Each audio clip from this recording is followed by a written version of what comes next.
Tunisiens et Européens, des femmes du monde pour parler. Aujourd'hui, c'est leur journée.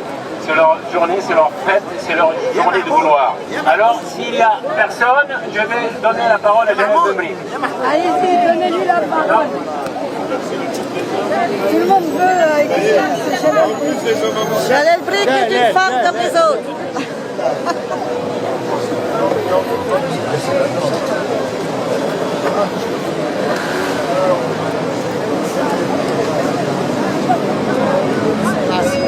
Alors, je vais me permettre d'avoir l'honneur de m'adresser à toutes ces personnes venues d'un petit peu de quelque part du monde et de la France. Je vois que, par hasard, il n'y a plus d'électricité pour que je puisse m'exprimer. J'ai accepté de me faire photographier sous cet insigne. Mais malheureusement, comme d'habitude, la raison fait peur. Et le sens du réel, du patriotisme révolutionnaire fait peur. Les mains qui tremblent, qui n'osent pas renverser la table quand on est face à des fascistes, réellement des fascistes, qui occupent notre pays sous influence arabo-musulmane, destructrice de nos origines, amazighes, phéniciennes, numides. Nous, peuple tunisien, nous n'avons fait jamais de différence entre l'homme et la femme, puisque nos guides et nos chefs de guerre furent des femmes et non des hommes. Nous sommes une nation plus vieille que ceux qui nous occupent aujourd'hui. Et nous avons ramené à l'humanité beaucoup plus qu'avaient ramené leur Coran, leur Hadith, leur Sunna. Nous, Jalal Ben Ali Ben Mohamed Brik, Axel, d'origine de mon nom, déclarant la guerre à l'occupant arabe qui détruit notre civilisation multimillénaire. J'en appelle aux forces vives de la Tunisie de se relever et de bousculer tous ces vents fanfarons qui ne font que donner de l'espoir et de l'oxygène à l'occupant nahdaoui. Oui, la Nahda est un outil de destruction et d'occupation.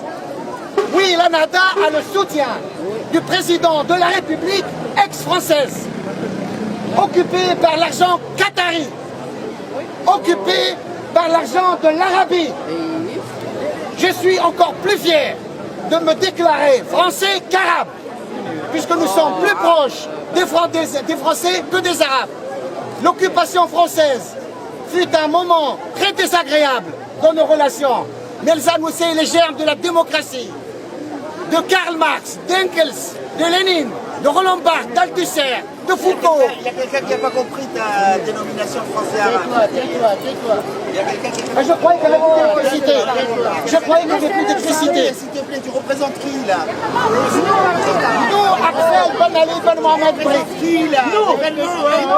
Vas-y, C'était fini votre histoire. Ah, je vais me photographier devant Saint-Michel parce que c'est religieux. Vous avez peur? Moi, je me parle là-dedans. Laissez-le parler. Laissez-le parler. Laissez-le parler. Vous avez beau, vous avez beau. Vous avez beau. On vous écoute. Face à Saint-Michel. On vous écoute.